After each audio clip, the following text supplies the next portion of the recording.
Talisman. Okay, so in English... El talismán de tu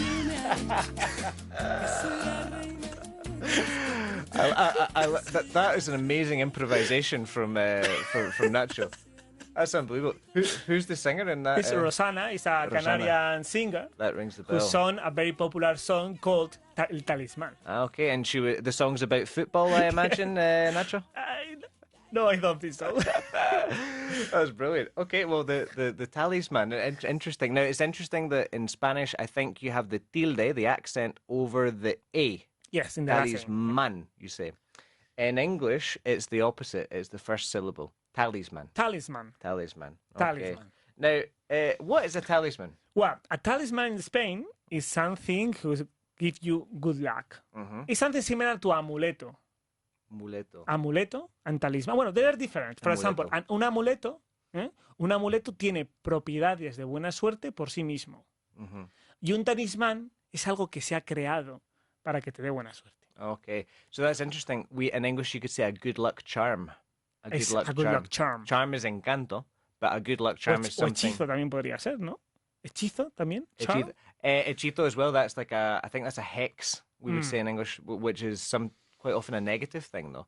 I think a hex, it can be a negative thing. It can be like a... No, en este caso un talismán siempre es positivo. That's it. Okay. Mi talismán es lo que sea. Okay, but it's a good... Okay, that's a good luck good charm. Luck, yes. Good luck charm. Good luck. Good luck charm. Yeah, we would say. Okay, so you could probably guess it's a positive thing. Yeah, maybe because I wrote it in my book. Did you write it in your book? The book we are going to raffle today. Yeah. For example, in a talismán es like como el jugador más representativo de un equipo. Es el jugador franquicia un poco, es el jugador que trae detrás de él muchas cosas. But you have you're going to talk about a matiz, no? I'm going to be more, I'm going to have a matiz. I'm going to have a slightly specific aspect of this, which is, I don't think it's just that. I don't think it's just a representative player of a team. For example, Xavi was representative of the great Barcelona team, but I would never say that he was the talisman. I would never say he was a talisman of that team. Yeah, because he's the most important player. Again. Jugador franquicia.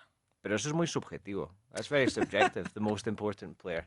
Nacho, would you like to kind of give us an opinion on this? Like, what are you thinking at the moment? I think that you're looking... Tienes dudas, you have doubts, I think. Talisman. I understand that it's not necessarily the best player, but the player that if he plays, the team wins, always wins. Yeah. Okay. Everybody's going to know that, for example, in the talisman in Barcelona in 2006 was Ronaldinho. I wouldn't say so. No? No, I wouldn't say so. I would say... I'm going to give Rubén half a point here because he's basically in the right direction. But a talisman is the top scorer in a team. The top scorer? The top scorer, the player that scores the most goals. Yeah, that's what we say. Yeah, the player that scores the most goals. So, máximo goleador de un equipo. I'll say that it's been like the more representative of the team. Sometimes they coincide. You know, they're very often the same player. So if you think of, for example, Iago Aspas, the Celta de Vigo. Yeah. He's the best player.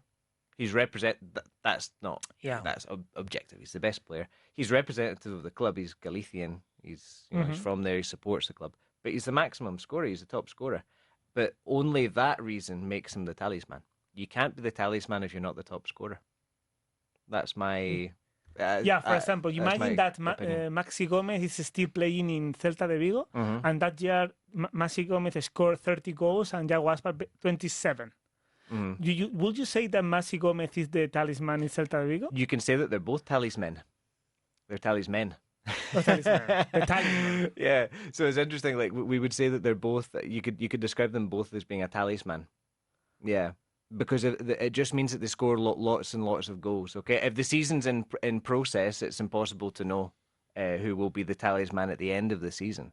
But if they're going neck and neck, or codo a codo, I think you would say. Sí. Shoulder to shoulder. Codo a codo. If they're close to each other, they're both tallies. You could describe them both as being the talisman. So I would say the maximum goal scorer is a talisman. So it was a bit of a trampa, a bit of a trick there. Yeah, it's not just a good luck charm. When I was finding out for the book, when I arrived to Talisman, the description they gave to me was the more representative player in that team. I'm not convinced by that. I think it has to be the top scorer. Whenever you read it in the press, start looking in the press, those of you at home, when you're reading about the word talisman, where does it come up? It's always the top scorer. Always. I'd say so. If I found a talisman in a team and it's not the top scorer, we can discuss about it. I'll buy you a Lamborghini. How about that? Okay. Okay. I'm going to try to find my Lamborghini. Okay. That's